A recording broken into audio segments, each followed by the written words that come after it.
Hello and welcome to the Pizza Kitchen. I'm your host Brian Hernandez, and today I want to show you a visually stunning pie from the Chef's Corner, my multimedia segment appearing in every issue of PMQ. Now this recipe comes to us from Sin City itself, Las Vegas. Chris Decker has been slinging pies at Metro Pizza for 21 years and he shows no signs of slowing down. Chris offered us this recipe and we're hopefully going to do it some justice today. So to get this pie started, all we're going to need is a 20.5 ounce dough ball, ricotta, pizza sauce, preferably a lighter Neapolitan-style sauce, burrata, thinly shaved garlic cloves, basil, salt and pepper, and olive oil. Stretch your dough out to 16 inches and place it on a screen. About every 3 or 4 inches around the edge of the crust, make a straight 2-inch cut inward toward the center of the pie.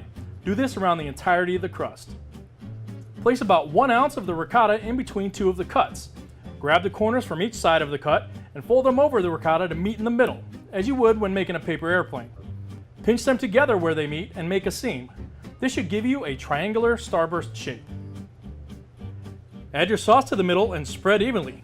Drizzle with a little olive oil and the shaved garlic. Bake this pie on the screen, or at least until firm enough to remove and place it on the stone. You can make this on a peel, but the screen helps you keep the shape of the starbursts as you put it into the oven.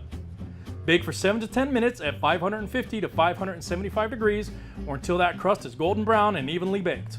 When finished, plate the pizza, add your basil leaves, and place the burrata ball in the middle of the pie. Drizzle the burrata and the pie slightly with a touch more olive oil and add a pinch of salt if desired, then manja. Well, there you have it, folks. The Stella!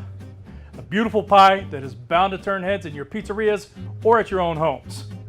I'd like to thank Chris Decker of Metro Pizza for giving us this wonderful recipe. I hope I did it justice. I know it's not as pretty as his, but then again, hey, I'm not Chris Decker. That's all the time we have in the Pizza Kitchen today, guys. I'm your host, Brian Hernandez. I'll see you next time. If you want to find out more about Chris Decker and Metro Pizza, visit pmq.com/ChrisTalks. We'll see you guys next time, but until then, keep those ovens lit.